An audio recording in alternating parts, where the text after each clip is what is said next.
Good evening and welcome to Cronkite News on Arizona PBS. I'm Valeria Rodriguez. Thank you for joining us. The Supreme Court overturned David Ramirez and Barry Jones have been on death row since 1990 and 1995. And a 6-3 decision yesterday, the Supreme Court ruled that the inmates cannot appeal to the federal court if they were previously rejected at the state level. This overturned the 2012 decision that said federal courts could hear those appeals in certain circumstances.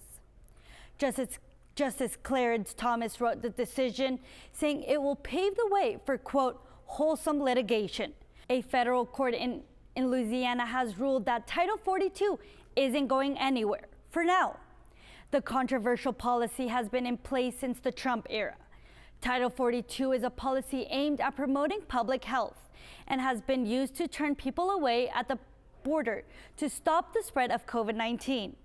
Arizona lawmakers are concerned the federal government is not capable of handling the influx of immigrants if the policy is dropped.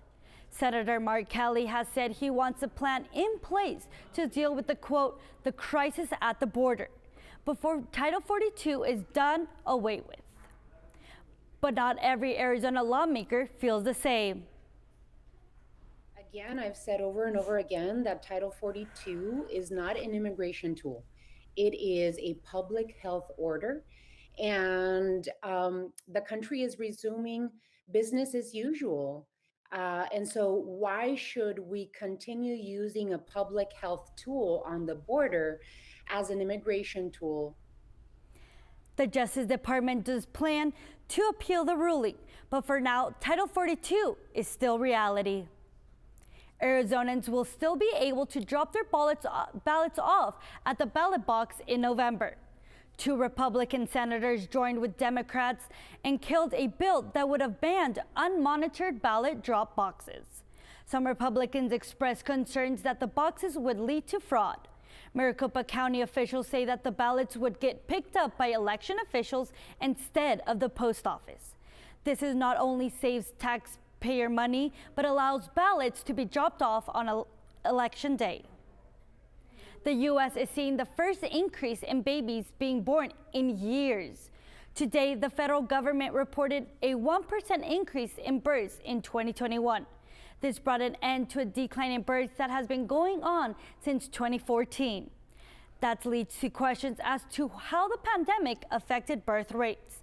This is because in 2020, the reported numbers were down for 4% from the year before. Contrary to popular belief, there usually isn't a baby boom after events that lead couples bored at home. Arizona also saw an increase in births with more than 8,000 babies born here in Maricopa County. This week, we mark Heat Awareness Week. As temperatures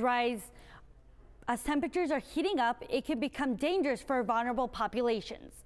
Last year, more than 500 people died due to excessive heat exposure in Arizona, but several groups are coming together to try to help. As temperatures rise, organizations across the valley are doing their part to help those in need.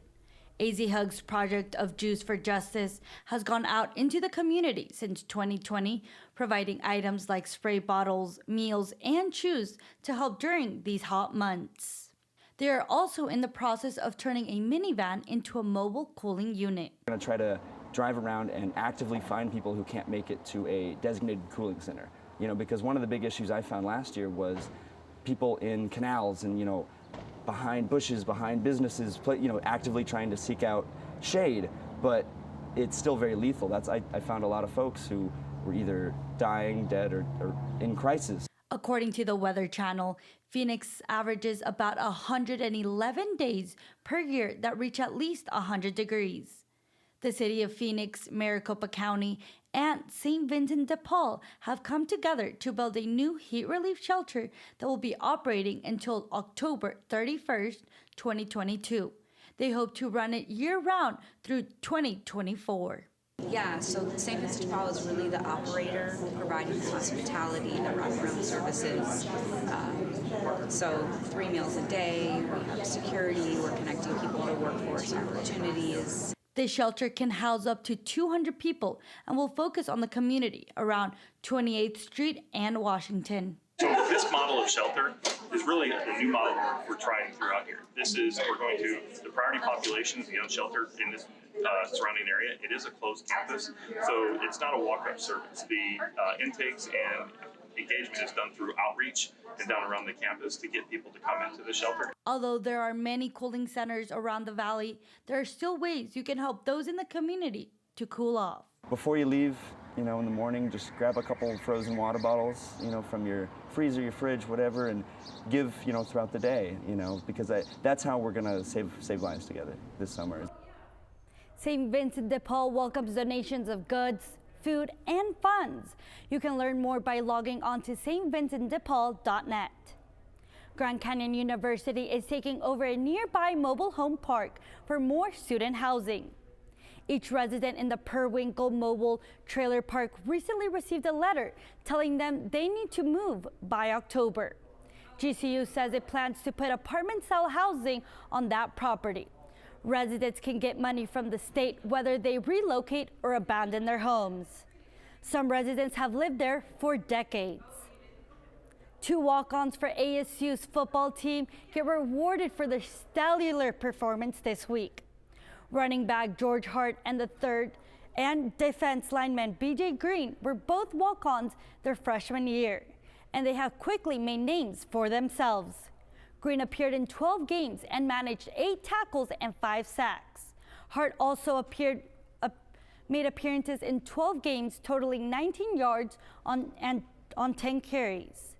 The NCAA changed a rule on how many scholarships a school can give, and now both have received scholarships to ASU.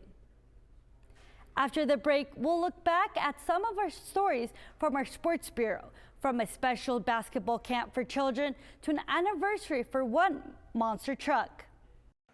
Arizona's Central Christian Church partnered with the Prison Fellowship Organization to host a basketball camp that benefited children with incarcerated parents. Cronkite News reporter Michael Bosky has this story.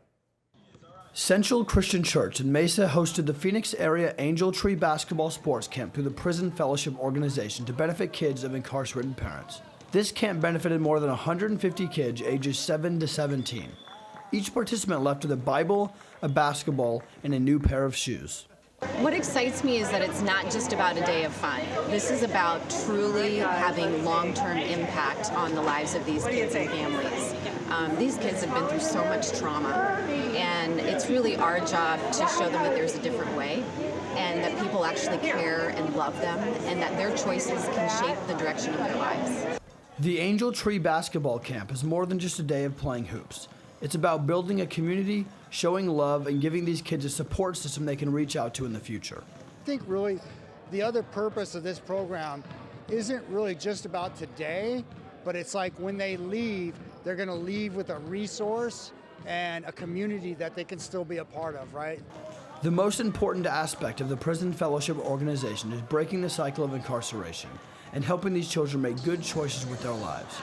Building friendships, providing support, and teaching these children life lessons through sports can make a huge difference in their lives. I think it's probably a surprise to a lot of folks how many kids whose parents are incarcerated are right here in our community. They're all over the place and we just don't know them. And so it's just a big deal for us to go, how do we actually be a presence with those in our community to help encourage them, bless them, provide in whatever way we can.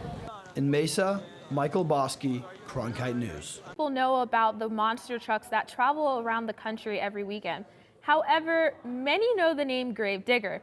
The legendary truck is celebrating a special anniversary this year. Cronkite News reporter Michael Garaffa was on hand for its first stop in Arizona. Monster Jam Stadium Tour Yellow rolled into State Farm Stadium with the legendary Gravedigger celebrating its 40th anniversary. It's crazy how long this truck's lasted. I mean, Dennis Anderson created this truck back in 1982, and I'm proud to be out here representing it. Our fans have been behind us since 1982, 40 years. So the best thing we can do is not only give them Gravedigger and a 40th anniversary edition of that, but Son of a Digger. And I'm going to go out there just like I'm a digger. In 2017, after 35 years, Gravedigger's creator and main driver, Dennis Anderson, stepped out of the truck for good.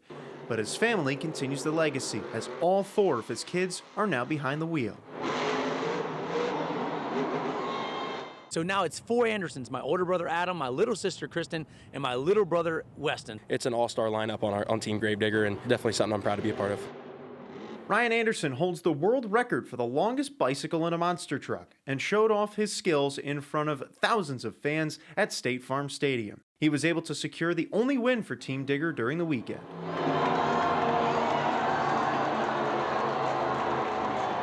I'd love to match my world record inside of a stadium. That would be awesome, but even just to make one entire lap would be a huge feat in itself. Anderson managed to win the overall event championship, maintaining the top spot on the tour.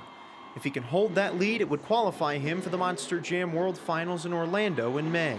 Winning a World Finals championship there would provide the perfect cap to their 40th anniversary season. In Glendale, Michael Garaffa, Cronkite News. College golf's regular season is coming to a close as teams get set to potentially play in the NCAA tournament. But as Cronkite News reporter Ashley Engel tells us, some are preparing for the biggest tournament of their amateur golf careers. When one thinks of Augusta, they may think of the Masters. But what Arizona State women's golfers Ashley Menny and Alexandra Fursterling think of is playing at the Augusta Women's Amateur on the unforgettable course. It's a really great opportunity to actually go there and experience the whole situation. Fursterling has been dreaming of playing at Augusta for as long as she can remember. Finding out that she achieved her goal to play in the ANWA was the highlight of her year. I worked towards that goal and I'm happy that I could achieve it. Alongside the senior, Ashley Menny will be by her side teeing it up in Georgia, with this being her second year as a Sun Devil golfer. With the selection pool being small, Menny was excited to know she would turn her dream into a reality this early in her amateur career. With this being both Menny and Fursterling's first time heading to Augusta, the two are glad that they have one another to cheer each other on, one swing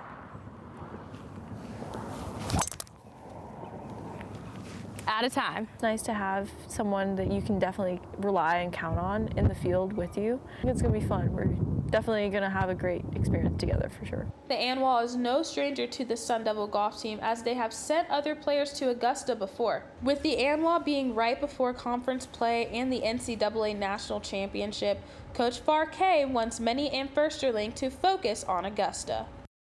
Enjoy every minute, because even just, it really is the one rare occasion where really just being invited and playing is one of the coolest things ever that they will have in their resume for the rest of their lives. With the players' hard work paying off, both Menny and Fursterling will have a terrific experience at Augusta. In Tempe, Ashley Engel, Cronkite News. Inclusion in sports is the mission of one Valley man who wanted to create an opportunity for people with disabilities. Cronkite News reporter Ryan Blank has more on the birth of Mikey's League and how it continues to grow. In 2019, Carl Bender created Mikey's League, a sports group for kids with disabilities. The organization honors Bender's brother, Mikey, who was born with cerebral palsy and a backwards heart. Originally it started in his memory, but it slowly changed. It changed into that I wanted to create the bond that my brother and I and him and the other neighborhood kids had. The league's vision is to give kids with disabilities an outlet to play sports that they hadn't had before. Playing sports, the teamwork, and have fun. I get to see everyone, hang out with them. Coming here, he knows the kids that are here, and there's a community here, and it's a safe place, and it's a place to have fun. Everyone here is accepted, and there's no judgment. Society treats these kids with kid gloves. They want to be treated just the same as anybody else. So that was the whole purpose. We want to make sure that they're getting the same experience that they see their brothers, their sisters getting at their sports leagues. I'm a firm believer that sports is kind of one of the best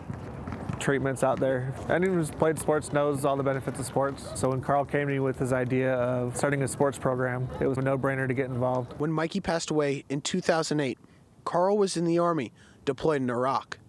He returned home for his brother's funeral, which in turn saved him from another tragedy. As a big brother, you're always there to protect and be there.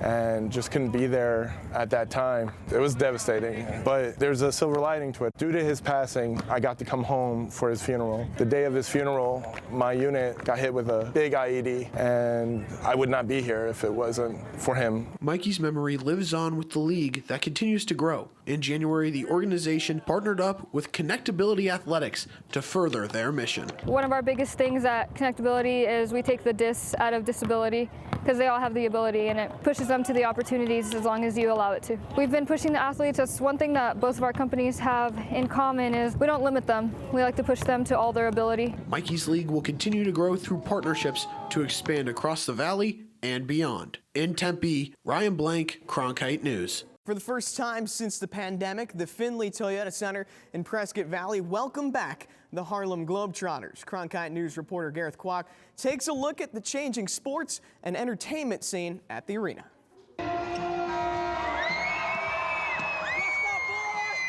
About 2,000 fans filed into the Findlay Toyota Center in Prescott Valley for a night of slam dunks and surprises from the Harlem Globetrotters. It's a lot of fun for the kids in the area, the families. It's a fun, good, feel-good show. The Globetrotters ran up and down the Northern Arizona Suns court, who left Prescott Valley a year and a half ago, leaving some fans longing for minor league hoops again. The main reason I came is because of the Naz Suns, and now that they're not here, I'd never really go here. The Naz Wranglers indoor football team is the only remaining professional team in Prescott Valley, but the multi-purpose arena has now turned to a variety of events to entertain fans and families, from concerts, ice skating, and bull riding. The versatility, like you can have one day like a band and then one day bull riding and then monster trucks. It's fun all around. I thought there wasn't going to be anything for me to do, and I found that because of this, there's lots for me to do. They used to have the Sundogs in here, and it was super exciting. I heard a lot about the AZ or the Northern Arizona Suns, about their games and how exciting they were. So I think the community would definitely welcome it. While fans hope for another professional team, the arena celebrated its 15th birthday back in November, and the support has stayed strong throughout. Everybody is so excited to be a part of anything here, and all the local businesses are really excited about all the attention that we have. So it's exciting, and instead of begging people to come, everybody's actually already excited. In Prescott Valley, Gareth Kwok, Cronkite News. That's it for Cronkite News tonight. Thanks for joining us. Stay tuned for Break It Down. That's next. For top Arizona stories anytime, go to cronkitenews.azpbs.org.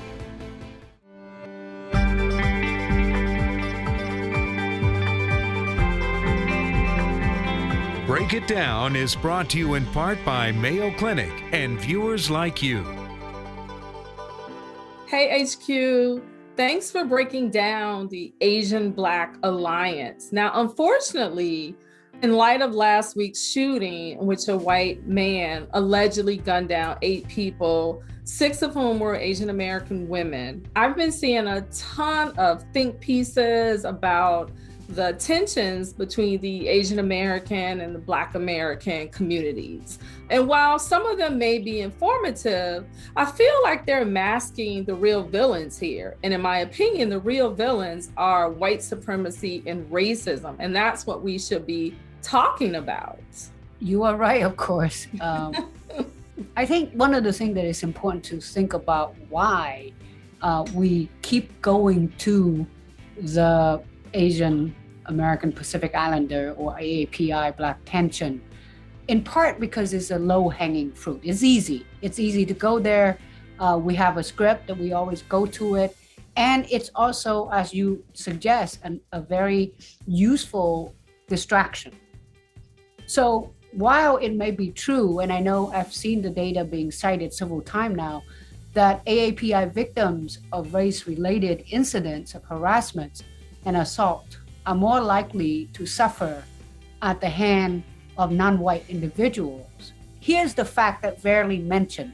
White individuals remain the overwhelming majority, nearly 75% of those who inflict harm, including physical violence and homicide, on AAPI persons. And that's the thing that needs to remember. So it's a distraction at best. But this, as many have noted, including a number of scholars very close to us here at home in the Asian American Pacific Islander Study Programs, or APAS, that the Atlanta killing is not an isolated incident.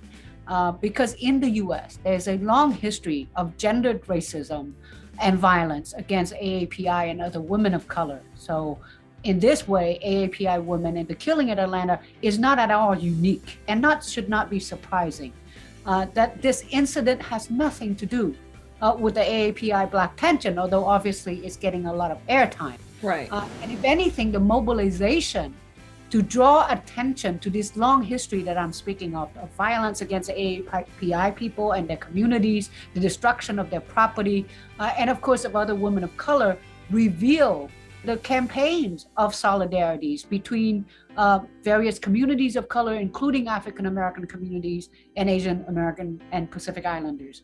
So we need to make certain that we understand that what we should be talking about is the long history of anti-Black violence, the history of white supremacy, the history of institutional systematic discrimination against Asian American Pacific Islander people in their communities. That has to be front and center. No, wait, I want to just back up for a second, because I want to spend some time on the fact, and this may be unknown to a lot of people, but there's actually a long history of solidarity between Asian and Black communities, not only in this country, but also globally. When I worked at the University of Michigan, I had the chance to learn about a very famous Asian American activist, Grace Lee Boggs, who very much centered her politics and aligned with the Black Power movement. So I know your work speaks to this solidarity between the Asian and Black communities. Can you just talk briefly about that as well? Absolutely. Before I do though, I do want to say that the killing in Atlanta and the epidemic of anti-Asian American Pacific Islander race-related incidents that includes physical assault are not at all surprising. That there has been, the most recent administration systematically scapegoated the AAPI community and China. Right? So understand that there's a long history of sexualization and objectification of AAPI women. There has been the scapegoating and singling out of AAPI people as a source of a pandemic that have consequences, and the consequences can be deadly, as we just said. So this long history that you are talking about is, we need to talk about this history because we need to learn from that lessons. Right. So from Frederick Douglass, one of the most famous and eloquent abolitionists, speaking out and demanding human rights on behalf of Chinese and Japanese immigrants in the late 19th century, right? So most people think of the human rights discourse as something that emerged in the post-World War II era. But in fact, Frederick Douglass was using the language of human rights to demand that Chinese and Japanese immigrants in this country deserve recognitions and inclusion in the body of politics. There's Ho Chi Minh, the later leader of Vietnam's independent movement, collaborating with the Black poet and revolutionary Claude McKay in Harlem. The real Black Communist Party in New York was due to this collaboration in part.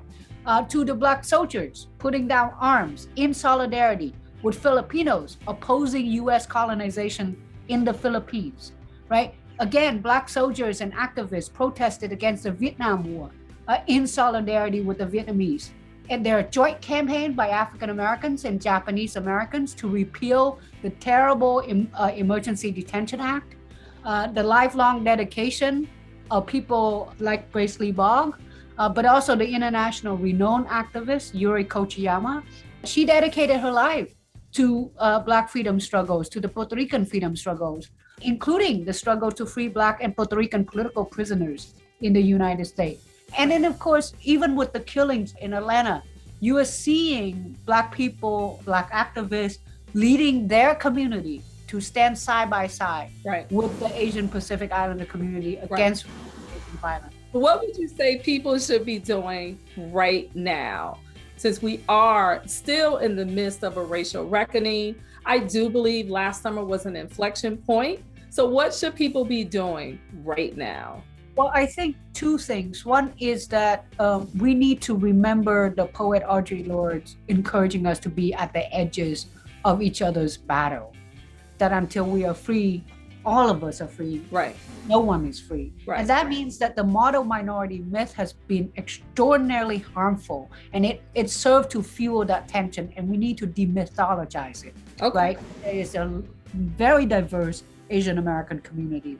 We have to task ourselves, whoever we are, to learn about that community. And then finally, I would echo my colleague, Brandon Yu, in a recent statement where he said, this is a time for our Asian American and Pacific Islander community to stand together with other minoritized community that continue to face violence and to make that made invisible. This is a time for our allies to continually offer space and support and to engage in anti-racism work.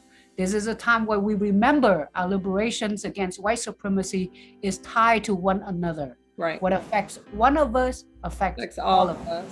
Thank you for breaking this down with me. Asian Black Alliances. Thanks so much. You're welcome.